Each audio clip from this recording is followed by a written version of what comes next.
everybody, and welcome to another episode of Soul Focused Radio. I'm your host, Martina. And I'm your host, Martin. And I'm your host, Cindy. And on this week's episode, we will be talking about personal accountability. Before we get started, though, I want to check in with my co-hosts and see how you guys are doing. Hey, Cindy, how are you? I'm doing well. I'm dealing with like a little bit of back pain. So today's been a day where I haven't done a lot of exercise, but I've just done some yoga and some icing and some heat. But overall, I'm doing well. There you go. And I know you try to steer away from talking about weather, but I do know you've been facing, because you and I, we meet so often, you've been like power outages. How is the weather, over there? Yeah, we had a really stormy day a couple of days ago, and I got kicked off of Zoom, as you know, and that was kind of interesting, but it's been pretty good. What's really interesting to me, because I live in Florida, South Florida now, and so I know there's this huge heat wave. Like you guys are having a heat wave in the Northwest right now, and all my family and friends in Cleveland and Pittsburgh and New York have all been talking about these heat waves. And when they tell me the temperature and the humidity, that's pretty much a standard day here. It's like, well, yeah, if it's 94 and feels like 105, yeah, that's pretty much most every day this time of year. So this is really interesting. I've never lived in a place like this before. But yeah, I just want the record to show that a younger female identified person brought up weather, not an old man. Well, I was actually going to bring up weather too, because I was curious if you feel like being in the hot weather helps your joints. That's a great question. I really think it does. And It's sort of like, if I can go sit outside for an hour and it's almost like being in a sauna. Like it really is, And also the other thing too is I notice a big difference in my skin too. Like when, especially in the wintertime, when I live other places, I get, really itchy skin in the winter. And it's just not like that down here. It's so humid, and I was never a fan of humidity, but I'm actually coming to enjoy it. Now I have to say too, I live in a place with great air conditioning, so right. Vast majority of my time this time of year I'm inside. But like yesterday, I went for an hour walk along a lake. In the middle of the afternoon, like 4:00 at the height of the heat and the humidity, and you sweat. It's something else. It really is. So when I imagine you walking around a lake in Florida, I imagine alligators. So there's signs for alligators. Okay. But the only alligator I've seen close to my house was about like maybe a quarter mile from where I live, and it's in a canal. And I was just walking down this very major street. I was on my way to a grocery store, and I looked over to my left, and I saw probably about a 6 or 7 foot alligator. Oh my gosh. Kind of on the small side, just sitting there, just staring at me. Sitting there in the just getting the sun. It was right after. I'll never forget it because it was right after daylight savings time, so it was hotter like right away, and the alligators pretty much hibernate, or they really slow way down during, Florida's version of winter. So that's the only one I saw close to my house so far. But all of the bodies of water here have alligators in them. They all have signs. You just aren't going to see them very often. But I do see like every kind of exotic bird you can think of, tons of iguanas running around and other lizards, and occasional turtle. And yeah, I 1 or 2 snakes. In the lake that I walk at. But yeah, it's pretty amazing. It really is. I really enjoy it. I love the wildlife here. Cindy, I don't know about you, but as a Pacific Northwesterner, I'm like terrified of the thought of seeing an alligator or a snake. Likewise, I would probably just like stop in my tracks and freeze in that moment. I'm like, what am I supposed to do? What do you do, Martin, when is it like pretty normal? Like it's common to just see an alligator and just move about your day, or? No, I took a lot of pictures and told everybody that I knew, the first one I saw. But since then, I've gone like on an alligator, like on a boat in the Everglades, and saw about 15 alligators. And then there's a wetlands, 2 wetlands that are close to here. And the last couple of times we've gone to one of the wetlands, we've seen a total of 3 alligators. And no, we just take pictures, hang out, talk to people that are also looking at the alligators, make sure that you're a safe distance from them. But usually when you see them, they're like very still and quiet. They Mm. probably just eaten and they're like getting sun.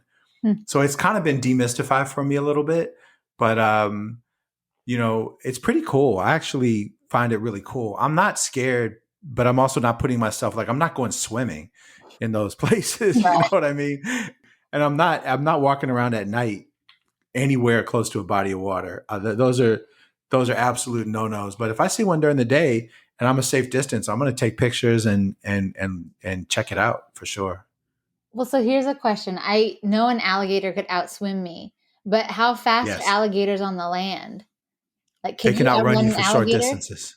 No, they're like 30.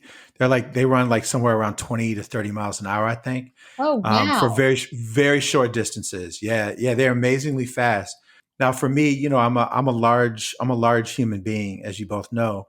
So they're probably not going to mess with me because it would be a lot of work. They're going to go for smaller things. Now I will say this, a couple times we've heard like, you know, sitting out on our balcony because there's a small canal right behind where we live. And a couple times we've heard like birds or other creatures like basically screaming, and we're pretty sure that they're getting eaten by an alligator. And Wow. it's happened at night about three times since we've lived here in the year and a half since that we've lived here. We've heard about three times where we're pretty sure that an alligator just ate something. So I keep my distance at night. But yeah, and then we also, I rescued two turtles too. I rescued Whoa. like about a 35-pound turtle, a Florida soft-shelled turtle was like really dry and was trying to walk in the mall, which is connected to the apartment complex we live in, like an outdoor mall, not an indoor mall. But yeah, all these cars stopped, and long story short, I picked it up, and this woman drove me to the little lake that's on our property, and the property of the apartments where we live, and we saved the turtle and put it in the water. And I read about it later on, and they said if a turtle is walking around that time of year, most likely is a female and could have as many as like 30 to 40 eggs in it. And so we likely saved a mother turtle, me and this younger woman, who had two kids in the back too. And the kids told me she was scared of turtles. I'll show you all pictures. The turtle was huge. I mean, I'm not exaggerating. The turtle was gigantic. Wow. Yeah, I was going to ask you to send some pictures. That would be so Yeah. cool to see. I will. And then the next week we were in a different wetlands, my wife and I, and we saw a turtle that was stranded. It had gotten itself like stuck and none of its legs were touching the ground. And we found a way to like get it unstuck and go back in the water too. Wow. I feel like we need to give you a new nickname. Like, you're not just Teddy Bear Moses. You're also like Turtle Saver. Well, it's part of being Teddy Bear Moses, right? Because That's true. I'm helping liberate turtles, from their difficult situations. And the next generation. Exactly. Exactly. Yep. Yep. Wow. So yeah, we got some good conversation in about Florida today. Learned a lot about Florida wildlife. Martina, what's going on with you? I've been good. It's been a busy week. I've been working in the hospital, so that just means a little bit longer days. But it's been good, surviving the heat. Interesting fact, one of our interns did his training in Florida, and he is Hmm. from the Pacific Northwest. And he actually said the humidity in Florida and the Seattle Tacoma area is actually comparable, which Hmm. I was surprised to hear. But we actually have about similar humidity, according to this person. I have not fact checked him. I don't know if you have checked the humidity and compared. Yeah, yeah. It's not even close. It's so much more humid here. The average Huh. humidity in Seattle might get to like 44, 45%. Low humidity this time of year here is 60% and Oh, plus. wow. Okay. And it's not uncommon to have 80 or 90% humidity here. So I don't know. I'm not sure what's going on with him. I hate to be that guy, the amateur meteorologist, but my experience, and I'm on the weather app all the time. I look at Seattle, I look here, I look at Cleveland. It's not even close. Well, Yeah. he's not, at least he's learning to be a doctor, not a meteorologist. Cindy, how have you been? I've been doing good. I'm a little sore, like you said, Martin. I have back pain too, and I think it's just from me working out. I was pushing my Mm. kiddos on the sled. I don't know if you guys know what like a sled is, where you like push it on the turf. Yeah. And so it Yep. requires you to like, bend over. And so I had all three kids standing on the sled and Oh my they gosh. were pretty heavy. And so, I can feel it in my lower back. And I just worked out, with my trainer Luca yesterday. And so my body is feeling a little sore, but I feel good. I feel good. That's awesome. That's awesome. So, how about we jump into the conversation? We'll take a break and let's jump into the conversation on personal accountability. What do y'all think about that? About jumping into that conversation? Nah, no, let's do it. I'm Good excited. answer. Yeah, no, I'd love to. It's kind of crazy because I feel like this is such divine timing, Hmm. because last week our topic was self-forgiveness, and this week is accountability, personal accountability. And it just so happened that I've encountered, issues that arise this week that required both personal accountability and self-forgiveness. So then it was just crazy, when you texted us more and was like, okay, well, this week we're talking about personal accountability. Cause I was like, wow, it's just crazy. Awesome. Awesome. And I want to give Martina a shout out for suggesting the topic. And I also want to leave that as a tease. That's what they in the radio business they call that a tease, right? So we're gonna tell people that we're gonna have our short commercial, and so you stay tuned when we come back. You're gonna get to hear Cindy's story that ties in self forgiveness and personal accountability. And we also want to remind you to go on all of our social media. Check us out on Facebook. Check us out on Instagram. Like us, share everything we do. Go to YouTube, like and share, subscribe on YouTube, subscribe on your favorite podcast platform, and support what we do and help us to keep growing. And with that, we'll be right back to hear Cindy's story.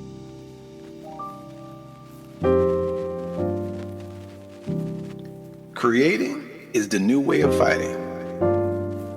At the Soul Focus Group, we're doing something radical, people. Instead of fighting against racism, sexism, and classism, which are all designed to keep us apart, we are bringing people back together again. Want to know how? By creating human solidarity. In doing so, we're improving productivity, increasing effectiveness, and transforming the way people communicate. Essentially, we're healing broken relationships. Let us bring our Creating Human Solidarity 2-day workshop to your business or organization. Sign up for this 2-day in-person workshop at thesoulfocusgroup.com, because it's time we come together.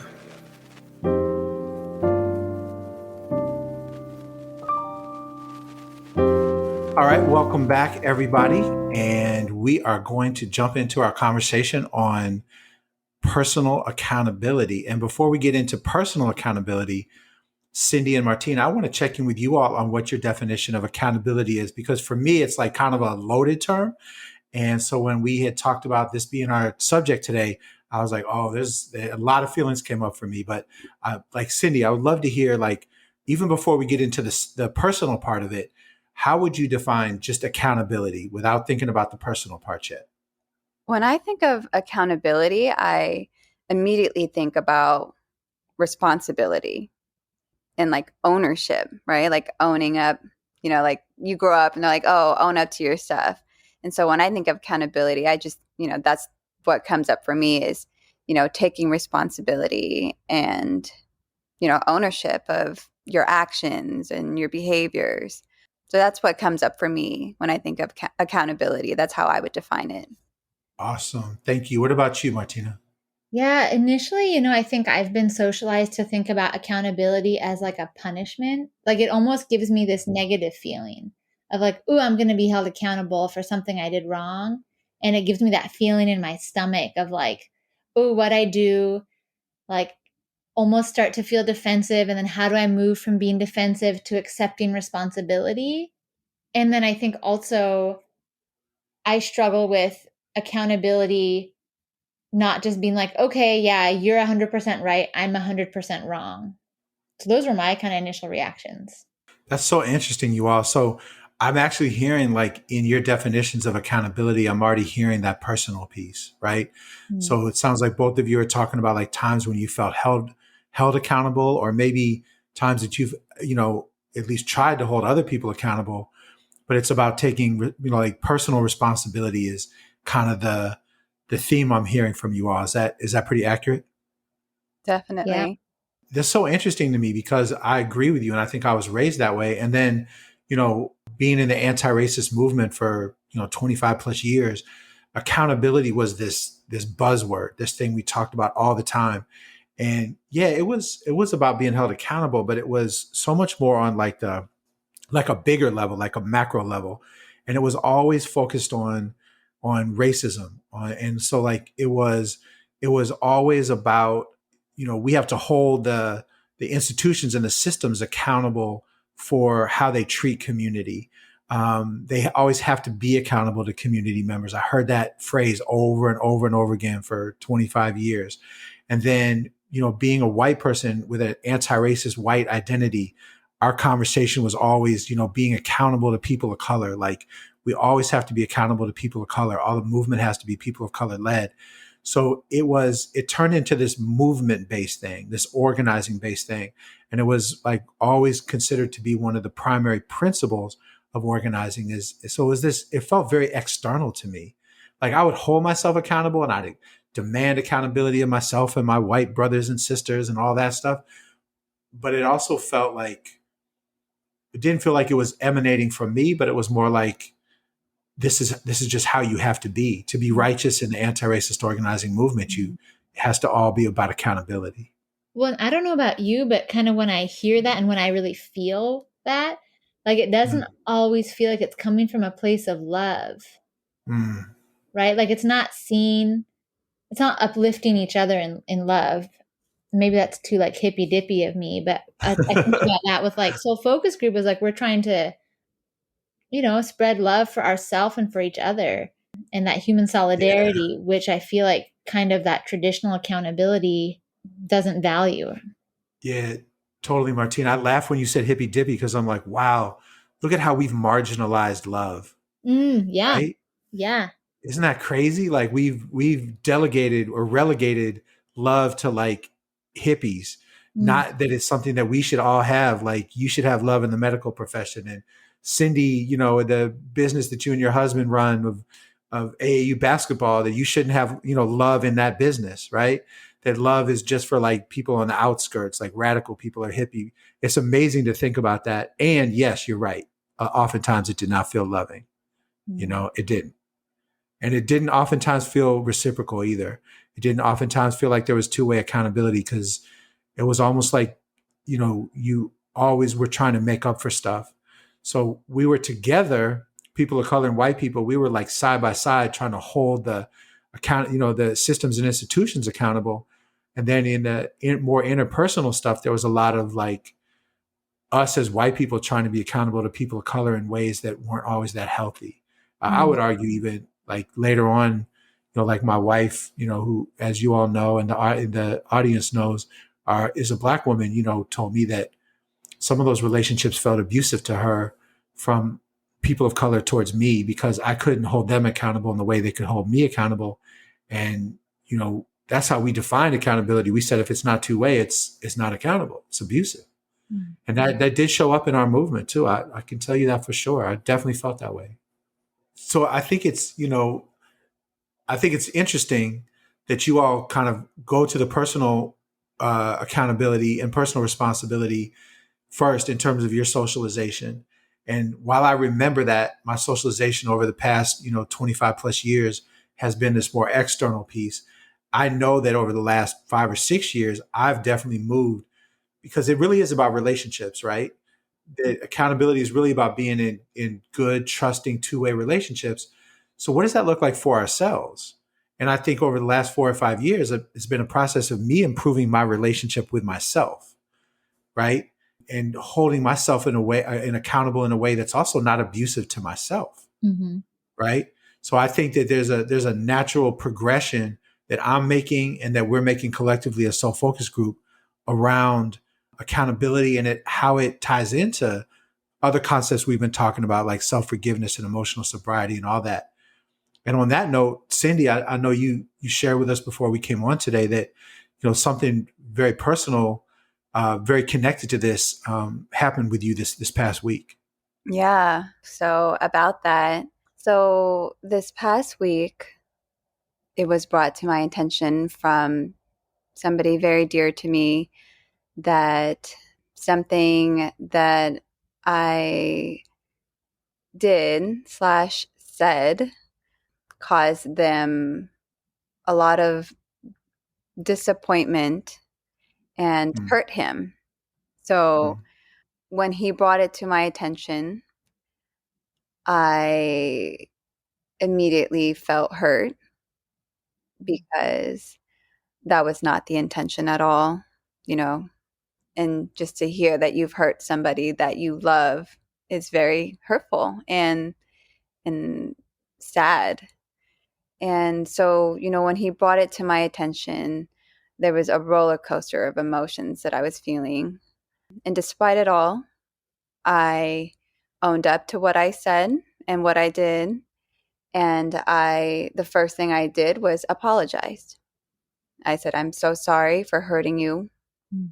And it hurts me that I hurt you. And, we made our amends, and he graciously forgave me and told me that this was a learning experience for the both of us and a growing experience. And, we both told each other we loved each other and agreed to move past this.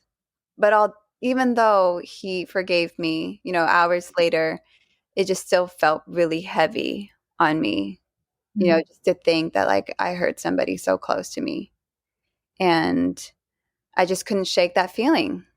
Even though he had already forgiven me, I had not forgiven myself. Mm.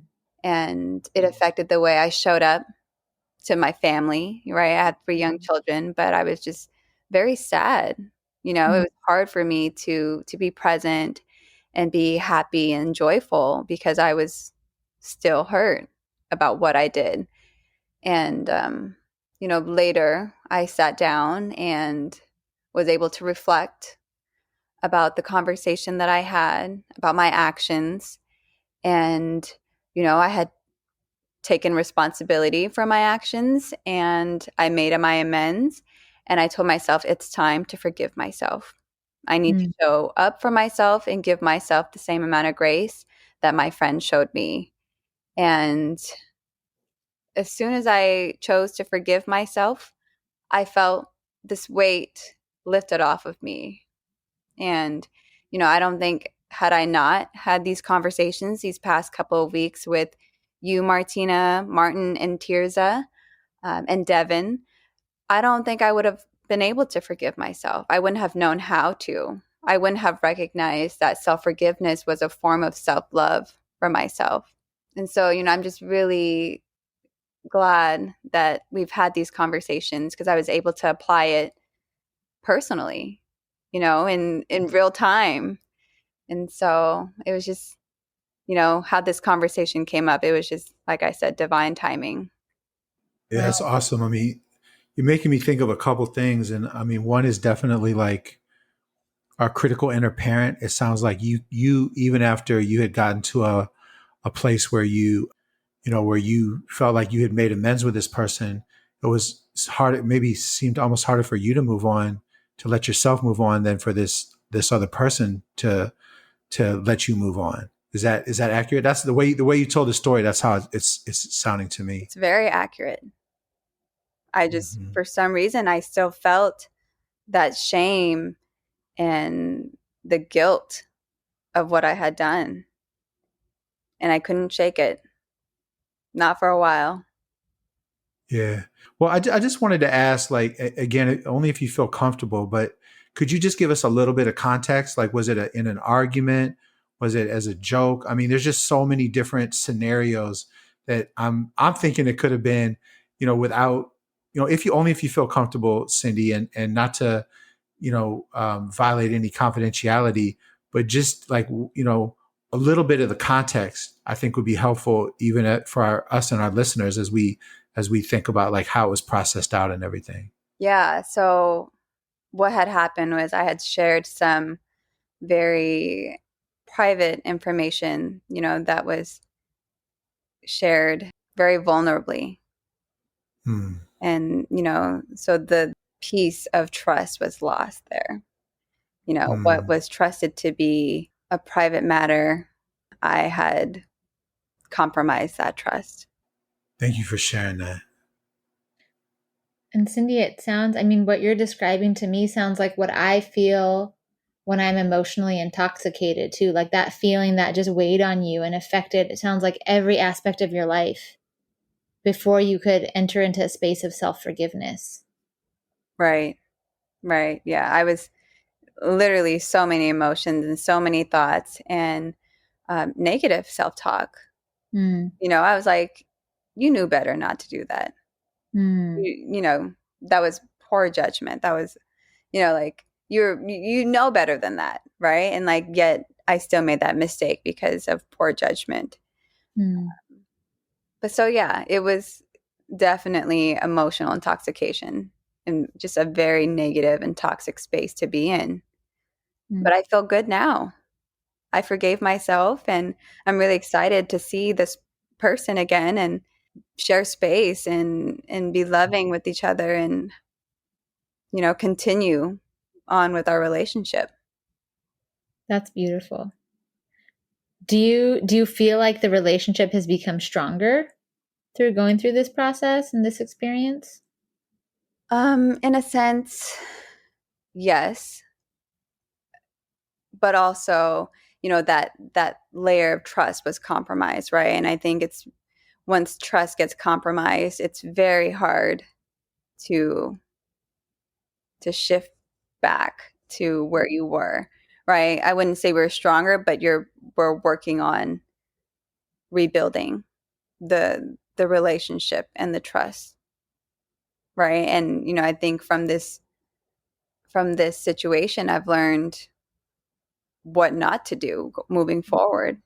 And how to properly handle these situations and just have better judgment. Now, that to me, Cindy, sounds like accountability from a place of love. Like the feeling I get with that is like this feeling of, wow, that's like accountability to grow, not accountability to like finger shake at other people or put people down, Yeah. That's beautiful. Yeah, we talk a lot about groundwater, right, at Soul Focus Group. And so a lot of when we do those kinds of things that you just talked about, Cindy, like I think it's important for us to sort of identify like where in our groundwater did that come from? And then where do the responses come from in our groundwater, right? So like, in your groundwater, you have this, like in your subconscious, you have this like pretty harsh critical inner parent. You also have a very loving inner parent too. And what it sounded like to me it sounded to me like your harsh critical inner parent was present first. And over time you allowed your loving inner parent, because as a parent that your kids are going to do things that are, going to make you angry. And you're learning, to parent, like you've talked about, like you and Tears have talked about from this soul focused way. You learn to parent from a place where, you're going to help them find the lesson in it and then forgiveness. And there's no reason why we shouldn't be doing that for ourselves. In fact, many of us who grew up in very dysfunctional homes, we have to do that for ourselves because our parents didn't do it for us. They didn't teach us how to do that. But it sounds like that's the process that you went through, is that you really did in a pretty short amount of time. Because you said it sounded like just a few hours, like it wasn't days that you were beating yourself up over this. It sounded like you were able to transition. I'm wondering if you could just share with us and our listeners maybe some of that process of transitioning from the critical inner parent to the loving inner parent with yourself.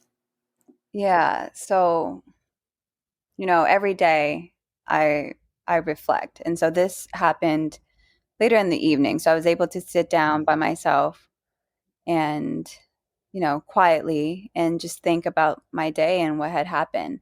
And I knew I was vibrating at a very, very low energy after the conversation. And I didn't want to feel like that anymore. I didn't want to show up the way I was showing up, even though, I had already made amends. And so it was a messy process, but nonetheless, I showed up for myself, and I chose, because, once again, you are responsible for how you feel as well, right? And I could only control how I was feeling. I can only control how I feel. And Right. earlier, I was letting the situation control how I felt, right? And so once I realized that, that's when I came to a conclusion, like, okay, it's time to move on, Cindy. You've accepted responsibility. You've apologized. You both still love each other, and the relationship is it's not over, right? If it was over, I would be devastated. But it's not over, and we're going to move forward, and it's time to forgive yourself, because you make mistakes, and so does everybody else. And had that been the other person who made the mistake, you would so graciously forgive them as well. And so that loving inner parent showed up. But it did take a while, but she showed up. That's beautiful. And I'm hearing two things there. Like, one is that accountability, what we're talking about is personal accountability, and like being accountable to yourself, that you deserve self-forgiveness. And then I'm also hearing, what I think a lot about accountability and where I get stuck is, we talked about like holding others accountable and like wanting to control someone else's emotions. And just like you were saying, only I can only control myself and how I feel. And that's all I can take responsibility for. Exactly. Which feels like it's so liberating, right? Because I know if I was in a similar, or when I've been in similar situations, feeling like where I get emotionally intoxicated is when I'm so stuck on what the other person's feeling. I'm like, how do I make them feel better, instead of focusing on what I can control, which is me. Yeah. Or even vice versa. Say somebody did something to you, but didn't take accountability for it. Right. And it's not a good feeling if somebody has done harm to you, and they don't see the harm in their actions and don't take accountability. And all you can do is be responsible for how you show up, right? Not letting, external factors affect you, right? So I think it's definitely a two-way street, but sometimes it doesn't always happen that way. In order to be at peace, you just got to accept it for what it is. Exactly. That acceptance. Yeah, I don't know if you all agree with this or not, but the way I have lived my life, I would rather somebody hurt me than me hurt somebody else. And so I think that personal accountability is really interesting for me, because like I really hate that feeling.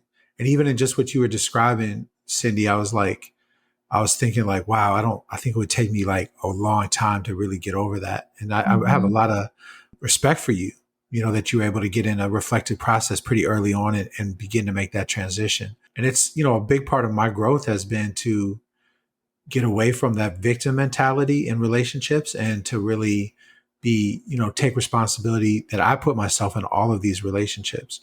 So personal responsibility, personal accountability has been a journey for me, and it's changed, because I would so much rather like hold myself. I would be so much harsher on myself than I would on somebody else. I'd be much quicker to forgive somebody else than I would be to forgive myself for harming someone else. I really hate the thought that I've hurt somebody, Right. And so, yeah, I have a lot of respect for the way that you were able to reflect on that and process it, and not just keep beating yourself up over it. Thank you. Thank you. And like I said, I don't think I would have been able to had I not had these conversations these past couple of weeks, and really learn how to apply that and show up for myself. Because I'm so quick to show up for other people, but not myself. And so Right. choosing to do so, like I feel good. That's beautiful. I just want to thank you, Cindy. I feel like I'm always learning from you and from your wisdom. So thank you. Thank you. And I hope our listeners were able to find value in our past conversations and in this conversation and many more going forward. Yeah, I know the answer to that is yes, for sure. So I just want to appreciate you too for, putting yourself out there, Cindy, and for sharing, and, let our listeners know that, we're going to continue this conversation over the next couple of episodes. So I just want to thank you both, and we'll be back to close out in just a second.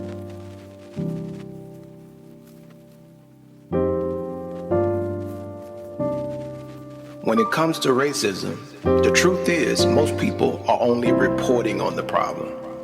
They're not solving the problem. At the Human Solidarity Project, we are doing something to solve the problem. Through our Sending the Right Signal workshop, we are teaching organizations and businesses how to move beyond DEI work. Next, we are teaching organizations how to heal from the damage caused by racism.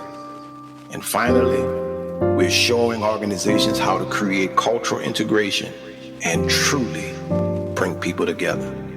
Sign up for these 3 virtual workshops today at soulfocusgroup.com. Your organization will never be the same.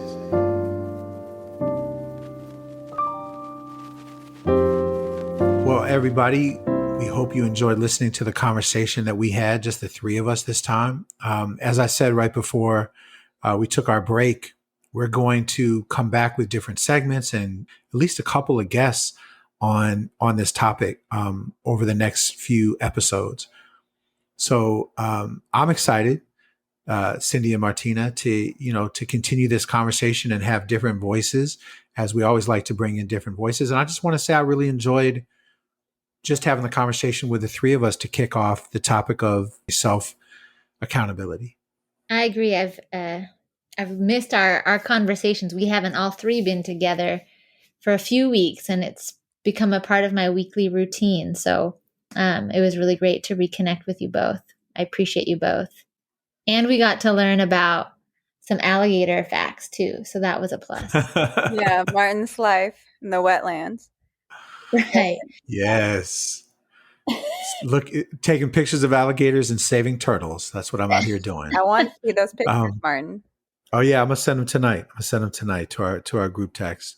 But yeah, no, this was really awesome. And Cindy, I know, we're still, just to let all our listeners know, we're still getting our flow and doing some experimenting. I'm sure you all noticed that, and we're really enjoying ourselves. And Cindy, you often have been in the position of kind of putting yourself out there, vulnerably, and talking about different things going on in your life. So I really just personally want to thank you. And on behalf of our listeners, I want to thank you that you've just jumped right into that sort of level of accountability where you're sharing vulnerably with our audience and with us. Thank you. Yeah, I really appreciate these conversations, and thank you for listening and holding space for me. And thank you to all of our listeners as well for holding space for me to be able to share my experiences vulnerably. So thank you.